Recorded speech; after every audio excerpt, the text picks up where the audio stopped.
A lot of us spend a lot of time trying to get other people to do stuff. There's something fundamentally not natural about the world that we live in. That's where you're forced to examine your own assumptions. You know, Epictetus doesn't write anything down. What survives to us are his lecture notes. But they're really not even lecture notes. They're clearly Epictetus answering very specific questions from his students. He's clearly riffing on topics or prompts that either the students explicitly asked about or clearly needed to be talked to about. I'm Ryan Holiday. I've written a bunch of books about Stoic philosophy. I've been lucky enough to talk to the NBA and the NFL, sitting senators and special forces leaders. I actually just got off stage. I gave a talk here in Las Vegas. And I gave about a 30-minute talk, but my favorite part was the 30 minutes of questions that I got to answer. And they asked me a bunch of questions about how my work pertained to their life or things they were struggling with in their life that maybe Stoicism could help them with.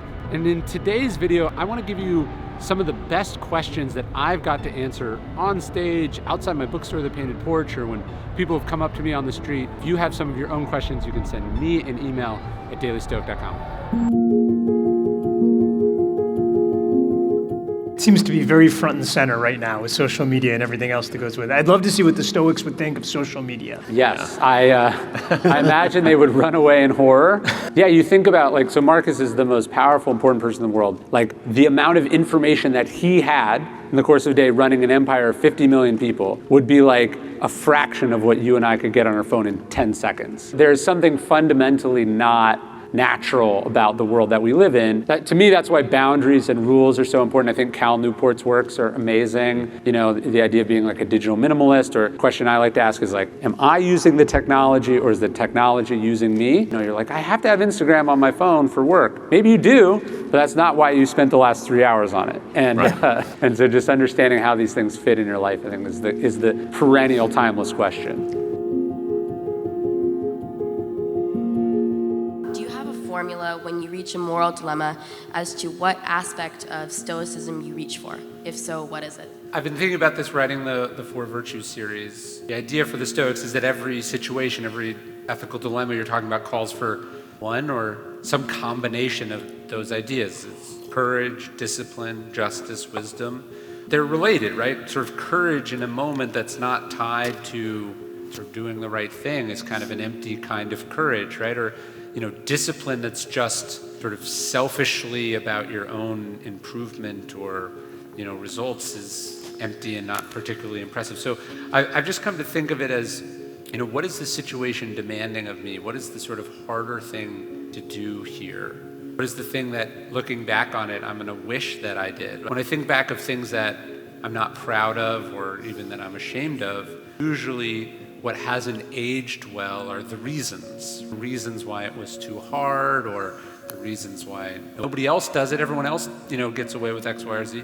Whenever I kind of had I knew what I should do, or I had some sense of what kind of person I would like to be and what they would do, but then I had reasons for not doing it, it's those reasons that don't age well. And so Robert's idea of sort of looking at this with perspective, how are you going to think about this in a year, how are you going to think about it in 10 years, sort of zooming out and thinking about how the choices that you're making in this moment, the expediency or the rationalizations or the excuses, chances are as you get a little bit more distant, those things aren't going to stand up as well. And so I go, okay, what am I going to, let's fast forward to when I'm forced to do the right thing, or let's fast forward to in the future and I'm looking back and I wished that I did the right thing.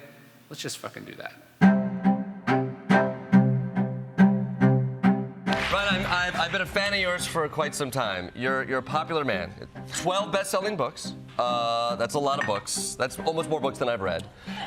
But you have a lot of fans out there, from very successful comedians like myself to folks in the NFL to senators. Sort of what you speak to goes across many aisles, if you will. For those who don't know, a Stoic philosopher, what are the tenets of Stoicism?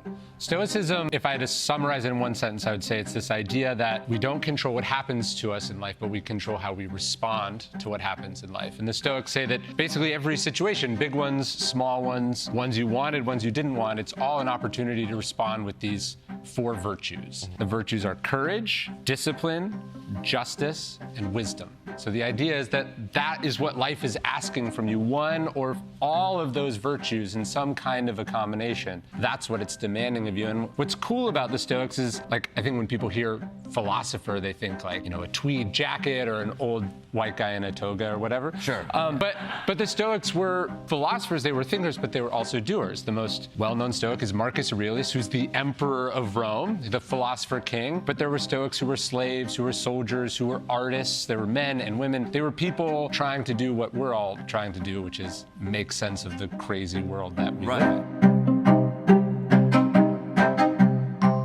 One of the comments up there was to be tolerant with others and strict with yourself. I'm okay with the latter. There's a lot of people out there, I just want to take them out back because we want the favor. Yeah. And I don't know how someone like an officer deals with those people like that today in society. Has that ever worked for you? Taking them out back? We love the idea, and of course, I know I'm talking to the Marines, right? But we love the idea of the head basketball coach getting up in their face, screaming at them, trying to get through to the person. But that's not the great coaches anymore. The great coaches now have a softer touch. They understand about culture. They understand about confidence. They understand about connection. They talk about poise. They talk about leading by example. I think there is the image that the way to get through is by force, by direct orders, of course, by reaching inside and shaking it around. And there is a time and place for that, I'm sure. As we see, I think the best organizations are built on trust, connection, and communication. Usually by the time we've gotten to yelling, there have already been a number of communication failures along the way. So I think when the Stoics are saying tolerant with others, strict with yourself, they're not saying you never hold people accountable, that you're not firm, that there aren't standards. Of course there are, especially in environments where one is operating as a team, where there are high stakes. But I bring up this idea of tolerant with others, strict with yourself, because it gets us to this fundamental Stoic exercise, which is, Epictetus says this is our core task in life, and it's the dichotomy of control. What is up to us and what is not up to us, right? Where do we have the most sway and influence? And then where are the things that are outside of us? And a lot of us spend a lot of time trying to get other people to do stuff. We focus a lot of time on how they're not living up to this, blah, blah, blah, and what we're neglecting is this, right? We're neglecting the thing, the empire that we have the firmest and most absolute control over. Just as an example of this, so I wrote this book, Ego is the Enemy, talked all over the world about it. The question I get the most is not, I have a huge ego, what advice do you have for me? The question is always, my boss has a huge ego, how can I reach him? So we tend, again, to focus on trying to influence and change other people, and we neglect where we have the most control and influence, which is ourselves, and then ultimately the example that we set, which I think is the most powerful way to lead and reform and inspire. I get you guys have a unique set of concerns here, especially I imagine as you're trying to form someone from a civilian into a Marine. There has to be discipline. I'm not saying there's no discipline. I'm just saying the best discipline is also, if you want it, trying to really reach people and you're trying to build something that matters, discipline has to be counterbalanced with grace and understanding and the ability to work with, meet people where they are. I'm wondering, what do you think are some of the biggest challenges for people when it comes to self-control and discipline, and what's one of the best secrets for getting over those? Asking for a friend. Asking for a friend. So one of my rules is when I wake up in the morning, I don't touch my phone for the first 30 minutes to 1 hour that I'm awake. Oh my gosh. That's self-control right there. And I don't sleep with the phone in the room. How do you wake up? The alarm is in the other room, so I got to get up and I got to go do it. And my thing is, I don't want to get sucked into that from the second that I wake up. I don't want to be reactive. I want to think, what do I have to do today? What's the headspace that I want to be in? What's the main thing? And I want to tackle that first. My other rule is like, do the hard thing first. So what's the big task for the day? Is it writing? Is it I don't want to schedule this morning meeting and this and that, and then it's 3 p.m. and you're like, what was I supposed to do today? And you've lost it.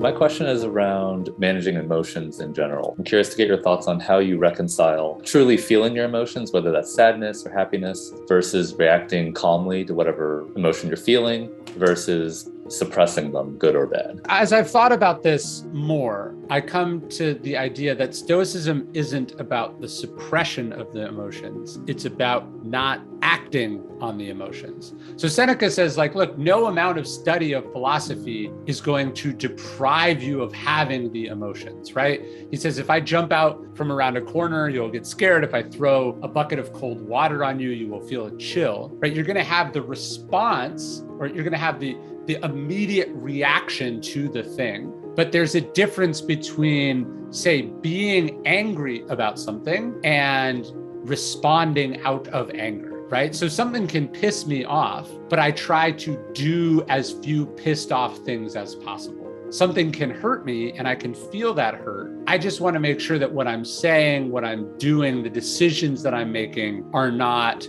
driven by that hurt, because that's very rarely going to be the best course of action or the most virtuous of actions. You do have to process it though, right? Like the idea that's like, oh, I'm very angry about this and I'm just not going to do anything out of anger. How do you get to the place of being able to do that? It's by first processing, thinking about, sitting with that emotion. That's how I try to think about it. Am I perfect at this? No. And are there things that trigger me and my reaction is so fast that all I'm left with is regretting why I, said that angry thing on the phone, or why I made this decision out of anxiety? Of course, I do that all the time. But I try to think about, particularly to go to Nick's thing about making a big decision, when you're making that big lifestyle decision, that big hard right or hard left turn, let's make sure we're not doing that out of fear, out of pain, out of grief, out of rage, resentment, bitterness, lust, whatever that sort of passion is, as the Stoics would say. Let's try not to make our decisions out of that. Stoicism has helped me a lot with, my profession as a physician treating cancer. Help me relate amor-fati to my patients. I think it's important, and Robert brought up a good point. When we talk about these things, it can feel easy to be glib. Accept it, love it, embrace it. When you're going through the hardest thing that you've gone through in your life, when you're going through something that could take your life, it's not helpful for someone to say, use this is great, this is what was chosen for you. The way I've come to understand it, when these things happen, when terrible things, tragic things, painful things happen, it's not like, oh, this is a great opportunity to transform or to do this or that. It's that it can be a chance to be heroic. It can be a chance to inspire other people. It can be a chance to practice sort of virtue in the Stoic sense of you've got really nothing else you can do but be sort of brave, strong, great in that moment. Do you know what I mean? So it's not that the cancer is the best thing that ever happened to you. It's totally missing the point. It's that this thing happened to you. You can't choose it to not happen to you. So what are you going to do with it? What is it going to mean to you? How are you going to deal with it? That's the opportunity, right? How do you think about what could happen without being anxious about what could happen? That's the struggle. Anticipation turns into anxiety, and I don't know how to thread that fine line. So you think about it and then you prepare for it. So that should help reduce some of the anxiety. But then this is where it intersects with the other Stoic thing, which is like, is it in my control or not? Yeah. If you're worrying about it but it's not in your control, Seneca says you're just borrowing stuff. Like you're just feeling miserable in anticipation of the fact that in the future you may have a reason to feel. I liked when you were talking about will, and you were like, it's not how hard are you willing to do something, how hard are you willing to work for something. It's a surrender almost to the fact that there's, God willing, it's out of your control. You can prepare as much as you want, but even the great generals would say it's in God's hands now. Stoicism feels like it comes from kind of a patchwork quilt of different thinkers. Like there's not a specific canon. There's not a Bible of it. And it's traditionally seen as sort of a way of life. Are there any metaphysical ideas attached to Stoicism? Obviously some of the people that believed in Stoic ideas also had metaphysical beliefs. Yeah, so the three, like the triangle of Stoicism, or the three parts are logic, ethics, physics. The physics being let's say, totally wrong, but remarkable in the sense that the Stoics and the Epicureans both believed that the world was comprised of atoms. But most people toss the physics out because, like, they were just entirely speculating, and, you know, well, the world is this circle that ends in fire, you know, like, they're just guessing at stuff. So we tend to look at it primarily as a philosophy of logic and ethics. If you could have a conversation with a historical figure other than Marcus Aurelius, who would it be and why? I think Epictetus is the most interesting of the Stoics. You know, it's obviously Marcus is fancy and privileged in all these ways. But I mean, Epictetus doesn't even have a name. Epictetus means acquired one. His name is basically slave. He goes from this immense, you know, powerlessness and torture and awfulness. Then he finds himself in Nero's court. He's working in the same building as Seneca many days. And so he has this snapshot to all these successful, powerful Romans. And then he's exiled. You know, then he becomes this great philosophy teacher. I just find Epictetus to just be so endlessly fascinating. And there's probably more to learn from his struggle, the struggle and adversity of his life, than there is from all the pomp and circumstances of Marcus's life. But that's a great question. When I wrote The Daily Stoic 8 years ago, I had this crazy idea that I would just keep it going. The book was 366 meditations, but I'd write one more every single day and I'd give it away for free as an email. I thought maybe a few people would sign up. Couldn't have even comprehended a future in which 750,000 people would get this email every single day, and would for almost a decade. If you want to get the email, if you want to be part of a community that is the largest group of Stoics ever assembled in human history, I'd love for you to join us. You can sign up and get the email totally for free. No spam. You can unsubscribe whenever you want at dailystoic.com/email.